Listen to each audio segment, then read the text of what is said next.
बोली जय महादेव 1008 महावीर भगवान की जय। संत शिरोमणि आचार्य गुरुवर श्री विद्यासागर जी मुनि महाराज की जय। परम पूज्य 108 मुनिवर श्री प्रज्ञा सागर जी महाराज की जय। द्वादशांगिन वाणी माता की जय।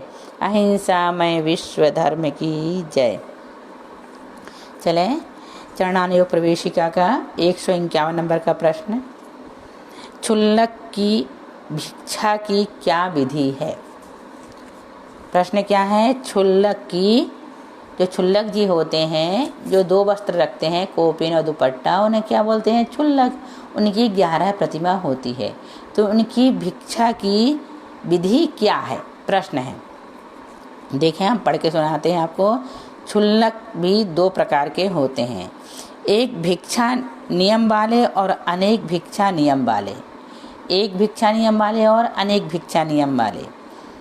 अनेक भिक्षा नियम वाला क्षुल्लक अपने हाथों में पात्र लेकर भिक्षा के लिए निकले और श्रावक के घर जाकर धर्म लाभ कहकर भिक्षा की याचना करे, अथवा मौन पूर्वक श्रावक के आंगन में खड़ा होकर चला आवे और दूसरे घर जावे। इस तरह भिक्षा मांगते समय यदि बीच में कोई श्रावक अपने घर पर भोजन करने की प्रार्थना करे तो पहले भिक्षा में प्राप्त भोजन को शोध कर खाने के बाद यदि आवश्यकता हो तो उसे ले ले।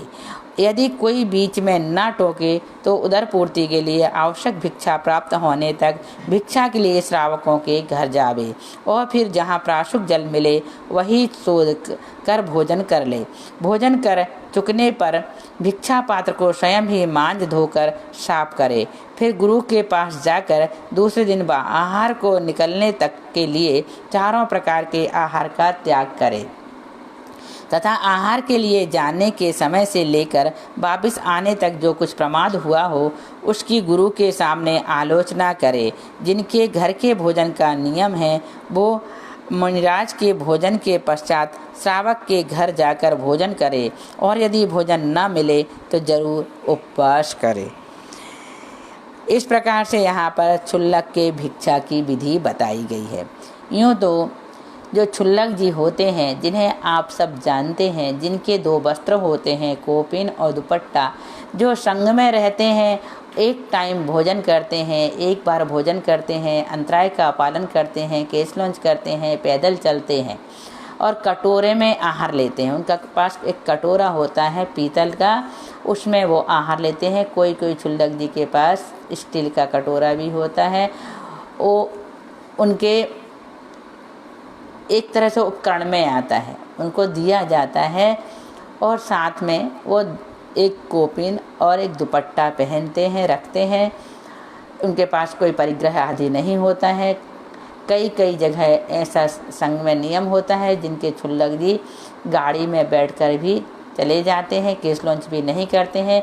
लेकिन हमारे यहाँ संघ में एक तो क्षुल्लक जी हैं नहीं और हैं तो कम हैं, और वो पैदल विहार करते हैं, हाथ में कटोरा में आहार लेते हैं और केश लॉन्च करते हैं। जो एलक जी की चर्या होती है लगभग उनकी चर्या भी वैसी ही होती है। अब ये आचार्य की परंपरा के अनुसार होता है। जहाँ जिस संघ में जैसी आचार्य परंपरा होती है, उनके संघ की जैसी व्यवस्था होती है, वैसे उनके संघ में क्षुल्लक जी अपने व्रतों का पालन अच्छी तरह से करते हैं।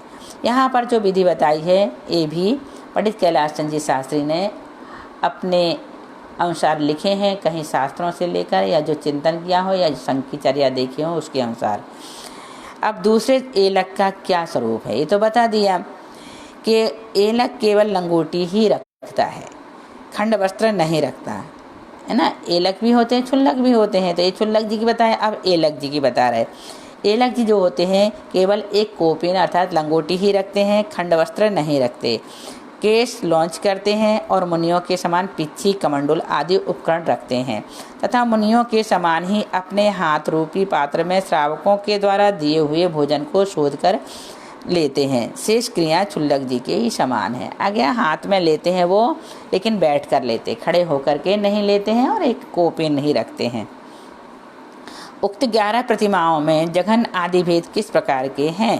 पहले 6 प्रतिमाधारी श्रावक जघन्य श्रावक है और गृहस्थ कहलाते हैं। 7, 8 और 9वीं प्रतिमाधारी श्रावक मध्यम श्रावक हैं और वर्णिजी या ब्रह्मचारी कहलाते हैं तथा 10वीं और 11वीं प्रतिमाधारी श्रावक उत्कृष्ट श्रावक हैं जो भिक्षुक कहे जाते हैं। ये सब परस्पर में मिलने वाले एक दूसरे से इच्छाकार कहकर अभिवादन करते हैं। इनको क्या कहा जाता है? इच्छामी। छुल्लक जी को भी इच्छामी बोलते हैं, छुल्लिका जी को भी बोलते हैं और एलक जी को भी इच्छामी बोलते हैं। माता जी को बंदामी बोलते हैं और महाराज जी को नमोस्तु कहते हैं। पंडित साहब को प्रणाम कहते हैं और दीदी भैया लोगों को वंदना कह करके संबोधन किया जाता है और आप लोग आपस में एक दूसरे को जय जिनेंद्र कहते हैं। अब देशव्रती श्रावकों के लिए कौन कौन से कार्य निषिद्ध हैं?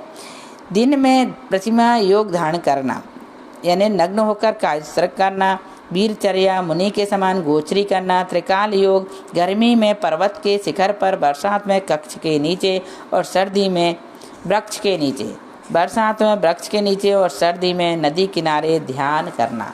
सोच लो कितनी कठिन चर्या। क्या कह रहे हैं? त्रिकाल योग, गर्मी में पर्वत के शिखर पर।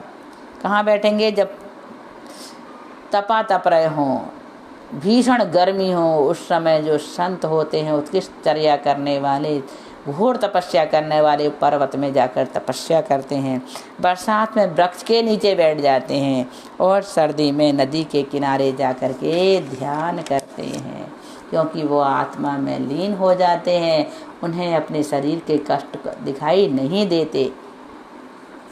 सिद्धांत शास्त्र अर्थात द्वादशांग का और रहस्य अर्थात प्रायश्चित शास्त्र का अध्ययन ये कार्य देशव्रती श्रावकों को करने का अधिकार नहीं है।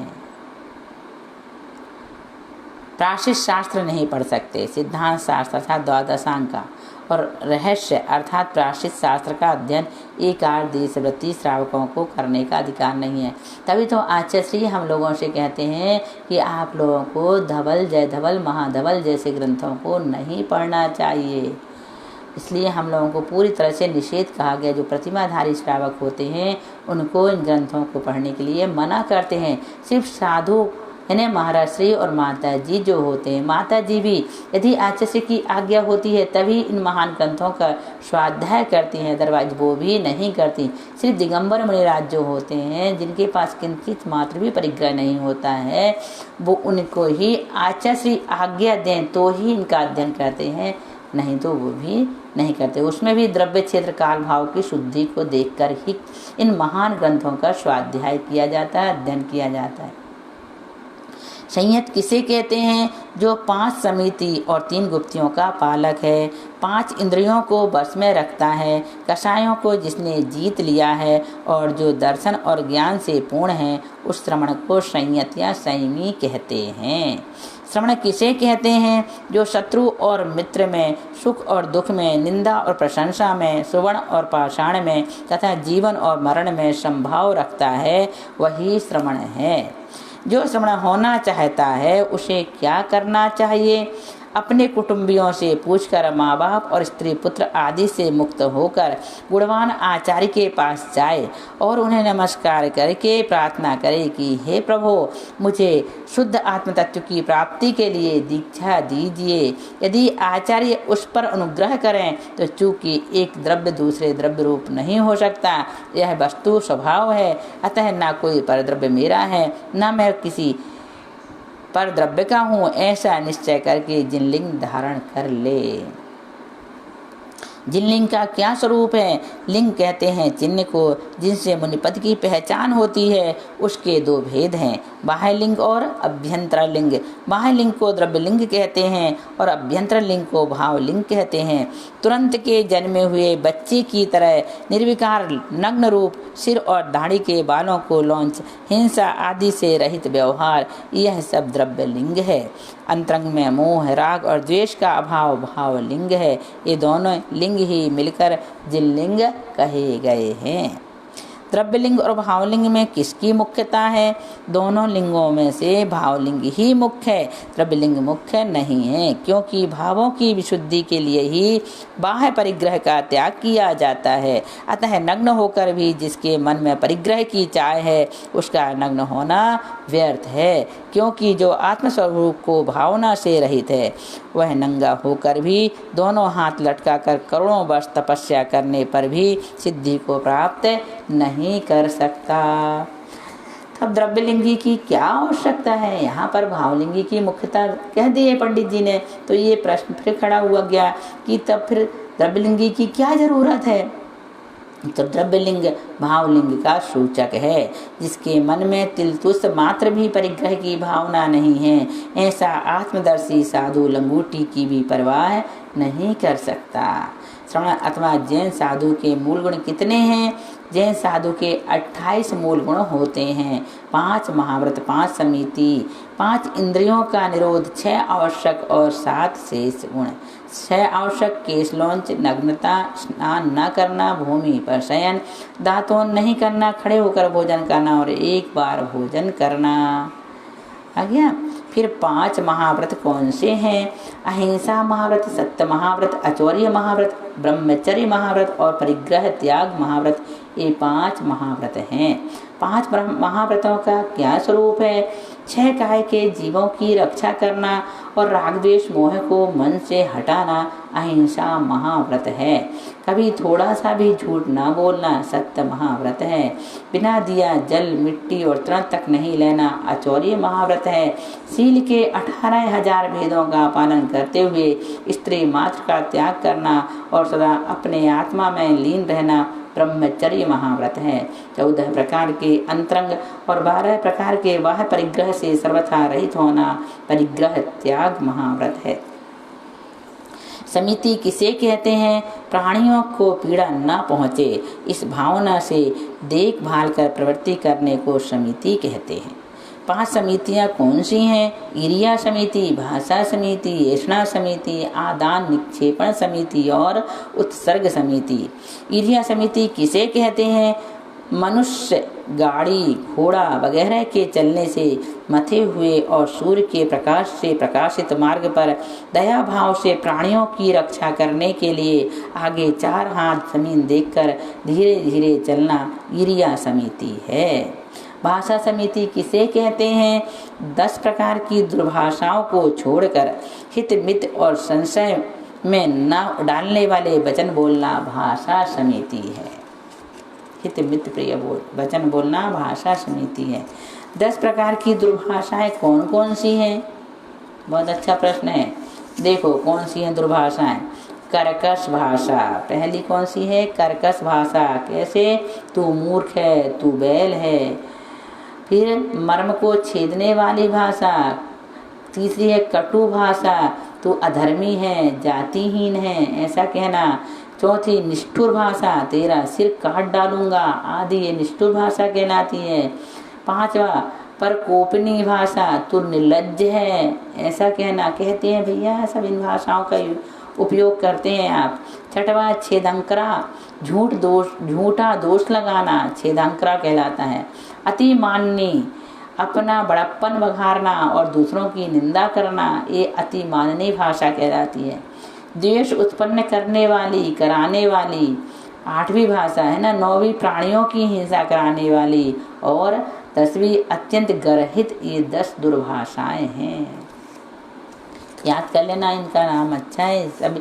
हालांकि आप लोग सब इन चीज़ों को यूज करते हैं। तू निर्लज्ज है, तू पापी है, तू मूर्ख है, तू बैल है, ऐसे ऐसे वचन यूं ही बोल देते, पता ही नहीं चलते, अपनी वाणी का दुरुपयोग करते हैं। ऐसी भाषा का प्रयोग करके हित मित प्रिय वचन बोलना चाहिए। किसी को बुरा ना लगे ऐसे कठोर शब्द का उपयोग भी नहीं करना चाहिए। और मान लो आपने कर दिए तो तुरंत उससे क्षमा मांग लेना चाहिए कि क्रोध में आकर, गुस्सा में आकर हमने कटु वचन आपसे कह दिए, आपको बुरा लग गया होगा, आप हमें क्षमा कर दें। और ऐसी गुस्सा भी ना करें कि ऐसे कटु वचन आपके मुख से निकलें।